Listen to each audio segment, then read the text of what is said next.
Bonjour Maurizio. Bonsoir. Alors tu tiens dans tes bras un théorbe. Est-ce que tu ne penses pas que c'est un peu prétentieux comme instrument? Oui, c'est un instrument un peu ridicule comme ça à premier abord, mais comme tous les instruments de musique, il a une réalité physique et un besoin d'être comme ça. Oui, donc tu es théorbiste. Je suis théorbiste et luthiste, parce que les luttes, voilà la coque d'un luth. D'accord. Le luth, c'est le petit modèle. Voilà le petit Et modèle. le théorbe, c'est cette immense Le théorbe, extension qui il est permet d'avoir les notes très graves. très grave. Alors on a construit 6 longs pour avoir cette gamme-là très grave, assez puissante. Tu es un peu une sorte de contrebasse du luth. Exactement. Et après, tu as l'aigu on normal. accompagne les chanteurs. Il est né avec l'opéra italien pour accompagner Les les chanteurs. récitatives et les c'est quel chanteurs. siècle? C'est 17e.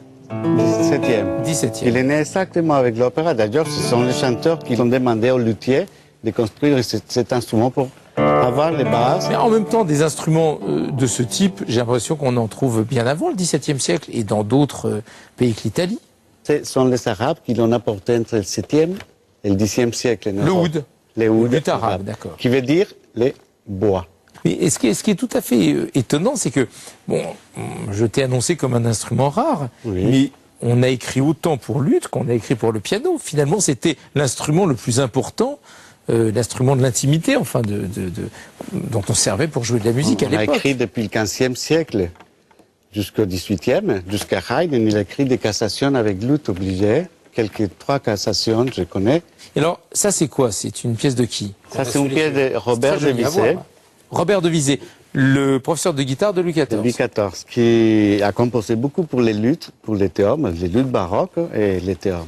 Voilà. Et ça c'est s'appelle une gigue. Une gigue. On t'écoute.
Bravo.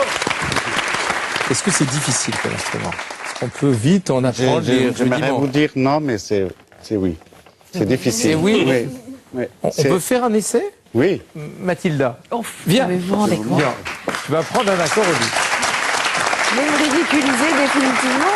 Alors, tu vois, la première surprise, je m'en suis rendu compte tout à l'heure, c'est que même c'est pas jouer de la incroyablement guitare, léger. vous vous Regarde, on rendez dirait une coquille. C'est super léger. Il y a combien de cordes? Maintenant, ça pèse rien du Il y a tout. combien de 14. cordes? Incroyable. 14 cordes. 14. En tout cas, ça te va très bien. Hein Ça peux vous t'habille apprendre. merveilleusement. Déjà, il y a une sorte de... Hein Je peux vous apprendre 3 doigts là. Oui. Alors, par exemple... Mais je ne sais même pas jouer de la Voilà. guitare, bon. Voilà. Ça donne la majeure, par exemple. Voilà. Et,